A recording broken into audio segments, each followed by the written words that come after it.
Indian economic updates. India is on the cusp of launching its first hydrogen-powered train, marking a pivotal moment for sustainable rail transport. The train was developed by the Research, Design and Standards Organization and built at the Integral Coach Factory in Chennai.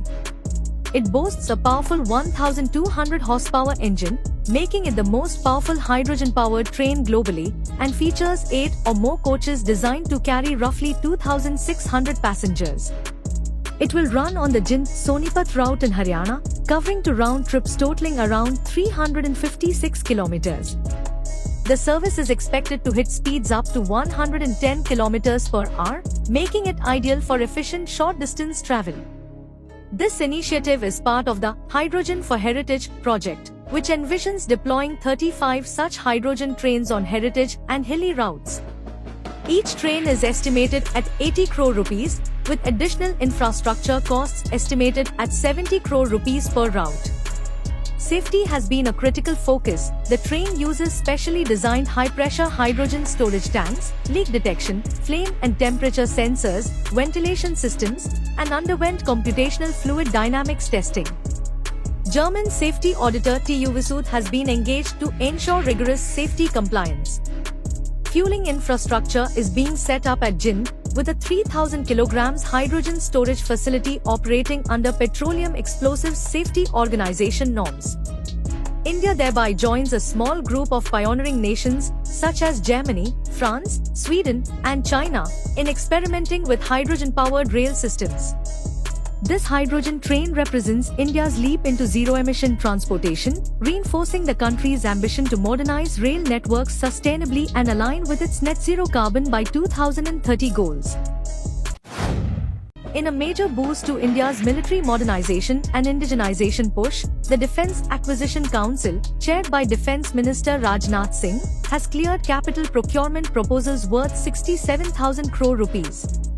The comprehensive package includes indigenous medium-altitude long-endurance drones, advanced mountain radars, autonomous surface vessels, and critical upgrades to air defense and infantry systems. The approvals, granted under the by Indian indigenously designed, developed and manufactured category, are aimed at enhancing operational readiness while aligning with the government's Atmanirbhar Bharat initiative in the defense sector. A key highlight of the package is the acquisition of state-of-the-art medium-altitude long-endurance drones designed for surveillance, reconnaissance, and strike missions. These UAVs, capable of carrying multiple payloads and weapon systems, will be deployed across all three services: Army, Navy, and Air Force.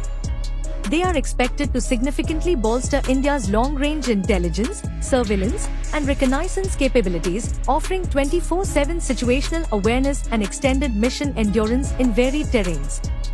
The competition for these indigenous drones is expected to be intense, with several Indian firms, including Adani Defence, Hindustan Aeronautics Limited, and Solar Industries Defence subsidiary, vying for the multi-thousand crore contracts. These companies have invested heavily in unmanned aerial technology and are positioned to meet the high demand for such systems domestically and globally. The Defence Acquisition Council has also cleared the procurement of specialized radars optimized for high-altitude and mountainous regions. These systems will provide enhanced surveillance and early warning capabilities along India's northern borders, particularly in areas prone to inclement weather and complex terrain. The Navy is set to benefit from the acquisition of autonomous surface vessels designed for a variety of missions such as mine countermeasures, patrolling, and reconnaissance. These smart, unmanned platforms are expected to strengthen maritime domain awareness and support India's expanding naval footprint in the Indo-Pacific region. Further, the Council has approved upgrades to existing air defense systems, including enhancements to the surface-to-air Python and Darby Spider missile platforms and the integration of new-generation sensors and command systems. Infantry combat vehicles, such as BMPs, will also receive thermal imaging night sights to improve mobility and combat efficiency during nocturnal operations.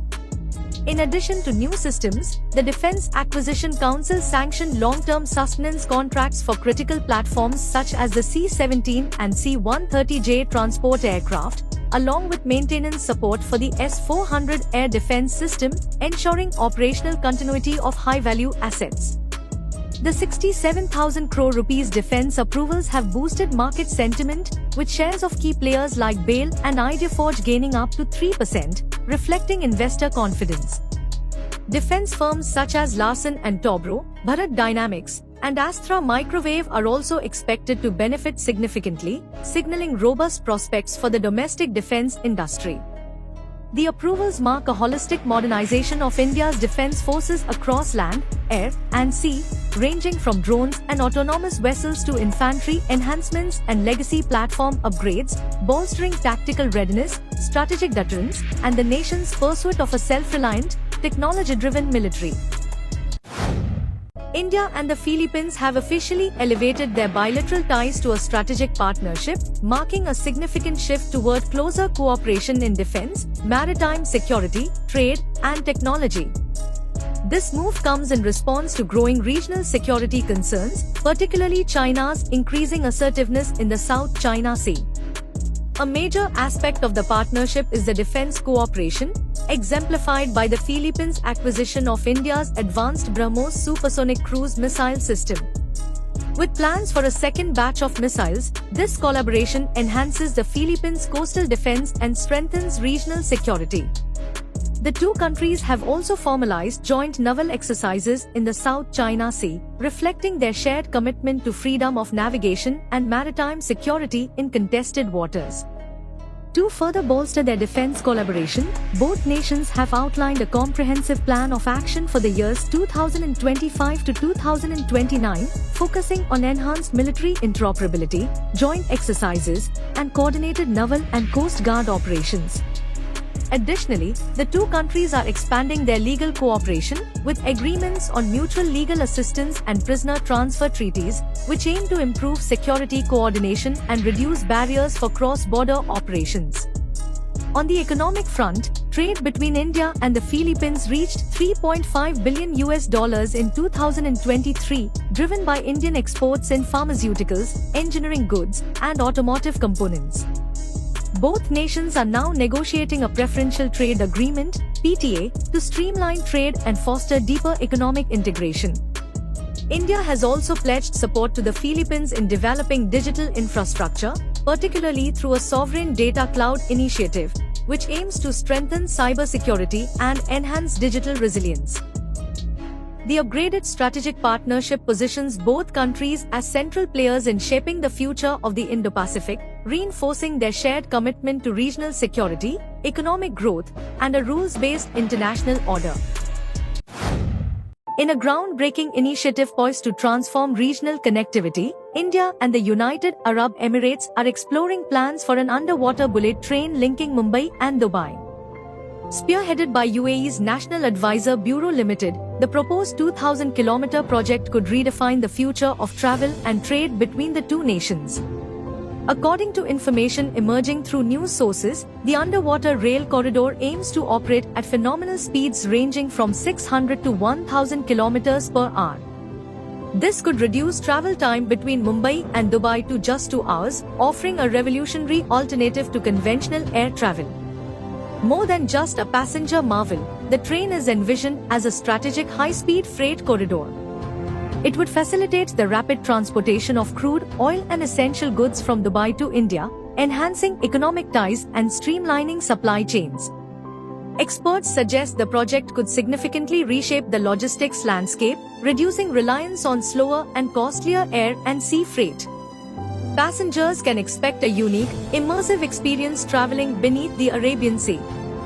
However, authorities are mindful that the journey could be daunting for individuals with claustrophobia, and plans are underway to incorporate design features that prioritize comfort and psychological ease. Estimated to cost billions of dollars, the underwater bullet train is still in its conceptual and feasibility study stages. Nevertheless, both Indian and UAE officials are reportedly optimistic, aiming for project completion by 2030. If realized, the Mumbai-Dubai underwater link would not only mark a historic engineering milestone but also symbolize a new era of India and the United Arab Emirates cooperation, innovation, and shared progress. As discussions progress, the world watches closely, a testament to humanity's enduring quest to overcome natural barriers through technology and ambition.